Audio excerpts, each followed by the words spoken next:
महादेव मंदिरच्या समोर तेवत राहणारी ध्वनी आणि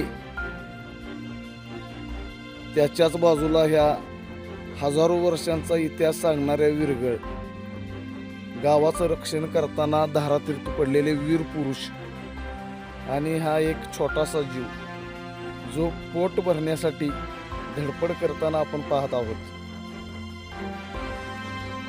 आणि समोर नवीन महादेव मंदिर आणि हा नंदी, मंदिराचे काम नुकतेच झाले आहे, त्यामुळे पुरातन मंदिर आपण पाहू शकत नाही.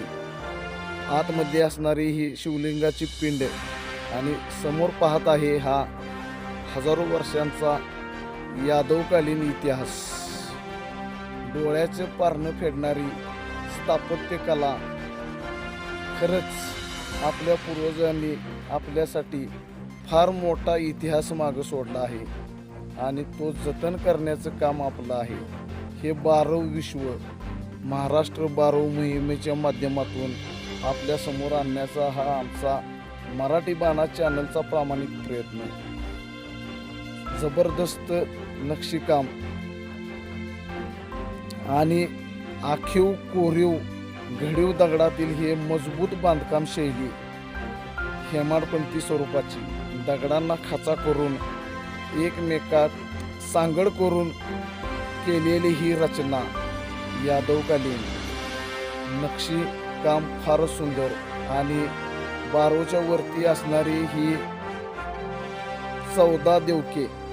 नेवरी तालुका कडेगाव जिल्हा सांगली येथील ही एक ऐतिहासिक 12, जिला की हजारो वर्षांचा इतिहास आहे.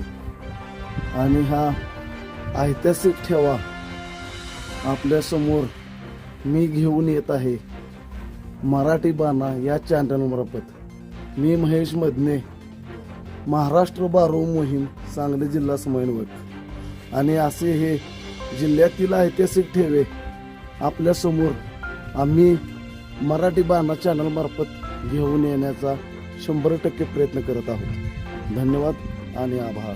12 शेजारी असणारा हा हत्ती हौद एक सुंदर स्थापत्याचा नमुना, हेमाडपंथी स्वरूपाचं. येथेही दगडांना खाचा पाडून एकमेकांची सांगड करून केलेले हे बांधकाम